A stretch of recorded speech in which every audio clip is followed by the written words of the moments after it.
Hello বন্ধুরা, শুভ সকাল। Ruma and Mishtu blog চ্যানেলে তোমাদের সকলকে জানাই অনেক অনেক স্বাগত, অনেক ভালোবাসা। তো কেমন আছো আমার সকল প্রিয় বন্ধুরা? আশা করছি সবাই খুব ভালো আছো, আমিও খুব ভালো আছি। তো চলো, এখন বাজে সকাল 8টা থেকে আমি আমার ব্লগটা শুরু করছি তোমাদেরকে সাথে নিয়ে। তো তোমরা আমার পুরো ব্লগটি দেখো, আর যদি ভালো লাগে তো চ্যানেলটিকে লাইক করো, সাবস্ক্রাইব করো, আর ভিডিওটিতে একটা মিষ্টি কমেন্ট করে দিও। তো অনেক দিদি ভাইয়েরা কমেন্ট করছো, তাদেরকে অসংখ্য অসংখ্য ধন্যবাদ। এভাবেই পাশে থাকো। তো দেখো, সকালবেলায় আমি চলে এলাম বিছানা তুলতে। তো এটা তো হচ্ছে মানে সংসারের ঘরের বউদের বা বলো যাদেরই বলো, তো এটা হচ্ছে সব থেকে বড় কাজ এবং আসল কাজ। তো ঘরের সৌন্দর্য আনতে গেলে এই বেডটা তো ঠিক রাখতেই হবে সব সময়ের জন্য। যদি একটু পরিপাটি গুছিয়ে রাখো তো ঘরটাও সুন্দর লাগবে। আর এটাই হচ্ছে ঘরের শো। এটা যদি সুন্দর না থাকে তো ঘরটাই পুরো অসুন্দর দেখাবে, তাই না বলো বন্ধুরা? তো দেখো, বিছানাটা আমি ঝেড়ে একদম শার্ট করে টান টান করে পেতে দিয়েছি। তো চলো, এখন যাব, কতগুলো জামা কাপড় আছে। আমার মেয়ের কটা জামা ছাড়া ছিল, তো হঠাৎ করে ও গেছিলো পিসির বাড়িতে। তো পিসির বাড়ি থেকে এসে কটা জামা রেখেছে, মানে নিয়ে গেছিলো, সেটা রেখে দিয়েছে। তো সেটা আমি কাচবো। তো দুদিন ধরে ভাবছি কাচবো, কিন্তু সেটা আর হচ্ছে না। তো আজকে ভাবছি না, কেচেই দিই। আর দুদিন ধরে কাচবো বলে কাচতে পারছি না, কেন জানো তো? প্রচণ্ড গরম পড়ছে আর প্রচণ্ড রোদ পড়ছে, যার জন্য আর ইচ্ছে করছে না রোদে নামতে, আর ইচ্ছে করছে না বাইরে বেরোতে বা কিছু জামা কাপড় কাচতে বা কাজ করতে, কিছুই ভালো লাগছে না। কিন্তু ভালো না লাগলে এবার কী করা যাবে, করতে তো হবে। তার মধ্যে থেকে যেটুকু না করলেই নয় সেটুকু তাড়াতাড়ি করে করে তারপর আবার একটু বসতে হচ্ছে, নাহলে এত গরম আর মানে সহ্য করা যাচ্ছে না। তো তো বন্ধুরা দেখো, কথা বলতে বলতে তোমাদের সঙ্গে কাঁচা হয়ে গেল। তো এগুলো এখন জল কাঁচা করে দিচ্ছি। তো তারপর চলো, এখন যাব মেলতে। দেখো চলে এলাম।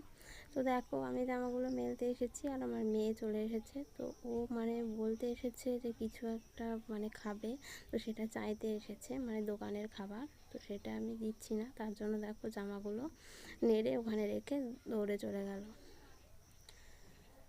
তো ওর কাজ হচ্ছে সারাদিন দুষ্টুমি করা, তো বাচ্চাদের তো এটাই কাজ। তো দেখো, ওর বাবা আবার কোলে করে নিয়ে এলো, তো বদমাইশি করছিল বলে। তো চলো, দেখো জামাগুলো এখন মেলে দিই। আর যতই রোদ পড়ুক গরম পড়ুক, কাজ তো করতেই হবে। আর দেখো, সব সময় না পরিপাটি করে মানে কাজগুলো করা যায় না সব সময়। কিছু কিছু সময় দেখো যেমনভাবে থাকি তেমনভাবে ভিডিওগুলো শ্যুট করে ফেলি, কেননা একটু যদি ভালো করে সেজেগুজে ভিডিও করতে চাই তো আশেপাশের বাড়িতে আশেপাশের লোকজনেরা এত বাজে বাজে কথা বলে যে কি বলবো, তোমাদেরকে বলে বোঝাতে পারবো না। তো খুব খারাপ লাগে শুনতে। তো আমরা যেটা করছি আর কি, সেটা খুবই খারাপ কাজ, সেটাই মানে ভাবে সবাই। আর এমন এমন কথা বলে যে শুনলে মনে হয় যেন আর কখনো মানে বাইরে বেরোবো না, কারোর সঙ্গে মিশবো না, এরকমটা মনে হয়। কিন্তু কী আর করা যাবে। তো গ্রামের মানুষরা এরকমই, মানে যদি কিছু না বোঝে, ধরো এইসব সম্পর্কে কিছু বোঝে না, তো কী করবে? বাজে কমেন্ট করা ছাড়া তাদের তো আর কোনো কাজ নেই। তো বন্ধুরা, এমন কমেন্ট পর্যন্ত শুনতে হচ্ছে মানুষের মুখে, মানে সামনেই বলছে আর কি, শুনতে হচ্ছে যে পয়সার জন্য মানুষ কিনাই করছে। তো মানে কথাটা খুব খারাপ মিন করেই বললো, তোমরাও বুঝতে পারছো নিশ্চয়ই কথাটা কি মিন করে বলেছে, যে পয়সার জন্য মানুষ কিনা করে। তো আমরা কি পয়সার জন্য খুব খারাপ কাজ করছি? তো সেটাই ভাবছে আর কি। তো যাই হোক, যার ভাবনা তার। তো কারোর ভাবনা তো কেউ পাল্টে দিতে পারবে না, কেউ বোঝাতেও পারবে না। তো যে যাই ভাবুক, সে তার ভাবনা তাকে ভাবতে দিতে হবে। আর তাদের ভাবনা অনুযায়ী চলতে গেলে নিজের লক্ষ্যে পৌঁছানো যাবে না। তো নিজের লক্ষ্যে পৌঁছতে গেলে সবার কথাগুলোকে পিছনে ফেলে নিজের মতো করে নিজের সামনের দিকে এগিয়ে যেতে হবে। তো এগিয়ে যাওয়ার জন্য তোমাদেরকে অবশ্যই পাশে থাকা দরকার। তো তোমরা অবশ্যই আমার পাশে থেকো। আর আজকের ভিডিওটি তোমাদের কেমন লাগছে অবশ্যই কিন্তু কমেন্ট করে জানাবে। তো তোমাদের কমেন্টের অপেক্ষায় থাকি। আর কমেন্টগুলো দেখলে পড়তে খুবই ভালো লাগে। তো মানে যখন সুন্দর সুন্দর কমেন্ট আসে তখন মনে হয় যেন কোনো আপনজন কাছের জন যেন আমাকে এরকম কিছু বলছে। তো এক দিদিভাই আমাকে বলেছে, যাই নামটা আর আমি করছি না, তো নামটা আমার মনেও নেই ঠিক। তো উনি বলেছে আর কি আমার ভিডিওতে মানে ভয়েসের আওয়াজটা একটু কম হচ্ছে, তো বেশি করে দিতে। তো বলেছে রাগ করছো না? তো আমি বলেছি বলে, তো রাগ নয় দিদিভাই, রাগ করবো কেন?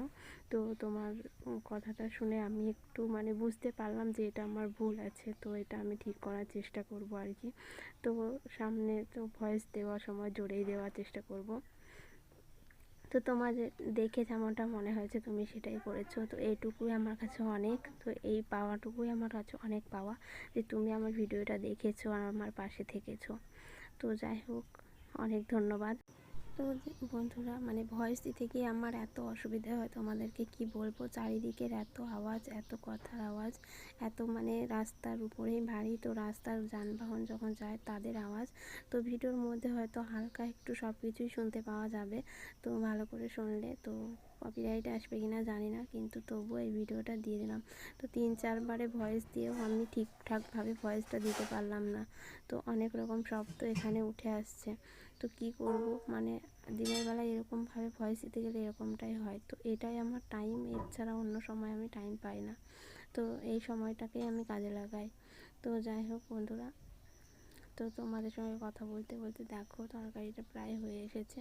তো তেলটা ছিটিয়ে দিলাম, এবার তেলটা আর কি এই তেলের কাঁচা গন্ধটা যতক্ষণ না যাবে ততক্ষণ ওটা ফুটিয়ে তারপর আলুটা আর একটু ভালো করে সেদ্ধ হবে, তখন তাই নামিয়ে নেওয়া হবে।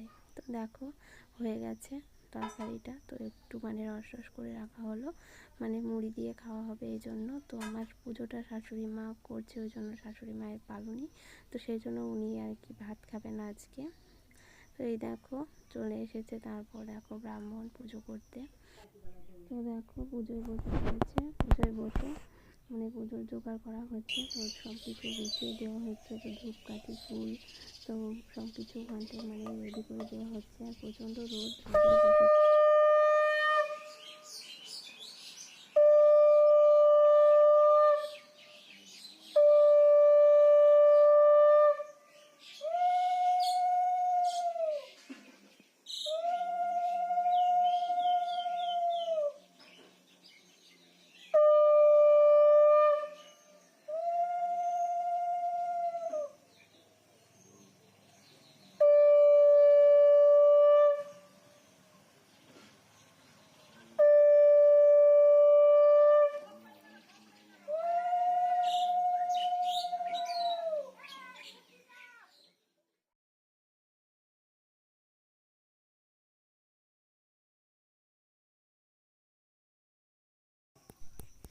তারপর দেখো রাত্রিবেলা, তো আজকে যেহেতু ভাত খাবে না আমার শাশুড়ি মা, সেই জন্য দেখো তো রাত্রিবেলা এই যে মানে মুগ ডাল আর এই যে এটা কাউন চাল আর কি বলে, তো অনেকে আবার ডালিয়াও হয়তো বলে, কিন্তু ডালিয়া আর এই কাউন চালটা হয়তো একটু আলাদাও আছে। তো এটা দিয়ে আর কি খিচুড়ি বানানো হবে, তো সেই খিচুড়িটা রাত্রিবেলায় খাওয়া হবে। তো দেখো খিচুড়িটা প্রায় হয়ে এসেছে, তো পুরোটা তোমাদের সঙ্গে শেয়ার করলাম না, তো শেয়ার করলে তো অনেকটাই বড় হয়ে যাবে, তো রান্না করতে তো অনেকটাই সময় লাগে, তো অতটা সময় আর তোমাদের সঙ্গে আমি শেয়ার করলাম না। তো দেখো হয়ে এসেছে, তো সেইটুকুই তোমাদের সঙ্গে শেয়ার করলাম। আর ওদিকে দেখো কড়াইতে মানে মশলাটা ভাজা হচ্ছে, ভেজে তারপর ওর ভিতরে ঢেলে দেওয়া হবে। তো রান্না দেখো শাশুড়ি মা করছে। তো দেখো ওটা দেওয়া হয়ে গেছে, এবার ওটা দিয়ে একটু নাড়াচাড়া করে তারপর নামিয়ে নেবে। তো আজকের ভিডিওটি বন্ধুরা আর বেশি বড় করব না, এখানেই শেষ করব। তো দেখা হবে তোমাদের সঙ্গে আবার পরের ভিডিওতে।